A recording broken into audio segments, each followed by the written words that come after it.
RTS Info, Brigitte Rourty. Le collège électoral a entériné hier la victoire à la présidentielle de Joe Biden qui, dans un réquisitoire sévère contre Donald Trump, a dénoncé son refus obstiné de reconnaître sa défaite et invité l'Amérique à tourner la page. Sans surprise, les grands électeurs qui se sont réunis hier État par État ont confirmé la consécration de l'ancien vice-président de Barack Obama qui deviendra le 20 janvier le 46e président de l'histoire du pays. Si cette étape est généralement une formalité, Donald Trump lui a donné un relief particulier en refusant d'admettre le verdict des urnes. C'est une position extrême que nous n'avons jamais vue auparavant, a dénoncé Joe Biden lors d'un discours depuis son fief de Wilmington.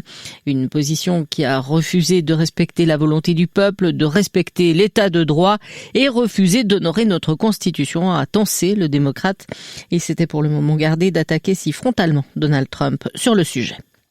Emmanuel Macron a ouvert la voie à la tenue d'un référendum sur l'introduction de la défense de l'environnement dans la Constitution au cours d'une rencontre avec les membres de la Convention citoyenne pour le climat qui l'ont exhorté à prendre des décisions fortes contre le réchauffement climatique. L'organisation de ce référendum d'ici la fin du quinquennat en 2022 reste cependant incertaine puisqu'elle ne pourra intervenir qu'après un vote de l'Assemblée nationale et du Sénat, ce dernier étant contrôlé par la droite. La citadelle Inca de Machu Picchu, joyau du tourisme péruvien, a fermé ses portes hier indéfiniment pour des raisons de sécurité à cause des protestations des habitants qui affectent le service ferroviaire, ont annoncé les autorités. Cette mesure intervient 6 semaines après la réouverture au public de la citadelle qui avait été fermée pendant près de 8 mois en raison de la pandémie du Covid-19. La suspension durera jusqu'à ce que cessent les protestations des habitants des villes voisines contre les compagnies de chemin de fer qui offrent des services dans la région. Ils exigent des billets moins chers et une plus grande fréquence de trains entre Cusco et Machu Picchu. Le Conseil des États a gelé hier à Berne les débats sur la politique agricole pour les années à venir.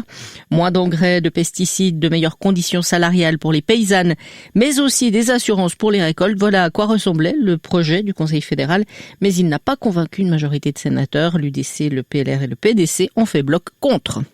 Enfin, une majorité de Japonais s'oppose toujours à l'organisation des Jeux Olympiques de Tokyo 2020, reportés à l'été 2021 en raison du coronavirus, et est favorable à un nouveau report ou à une annulation pure et simple. Selon un nouveau sondage publié aujourd'hui, cette enquête montre que l'opinion publique nippone a peu évolué depuis l'été dernier, en dépit de l'arrivée de premiers vaccins sur le marché. Quelques pluies à l'ouest ce matin devenant plus fréquentes en cours d'après-midi et parfois assez intenses, notamment sur le Jura et le plateau. Généralement sec en direction des Alpes avec 1 ou 2 éclaircies possibles, notamment ce matin. Sinon, précipitations faibles et éparses. La limite pluie-neige passera de 2000 à 1500 mètres. Il fera de 4 à 7 degrés au meilleur de la journée. Demain, brouillard matinaux sur le plateau, sinon assez ensoleillé, 6 à 10 degrés. Vous écoutez RTS Info, prochain point sur l'actualité à 5 heures.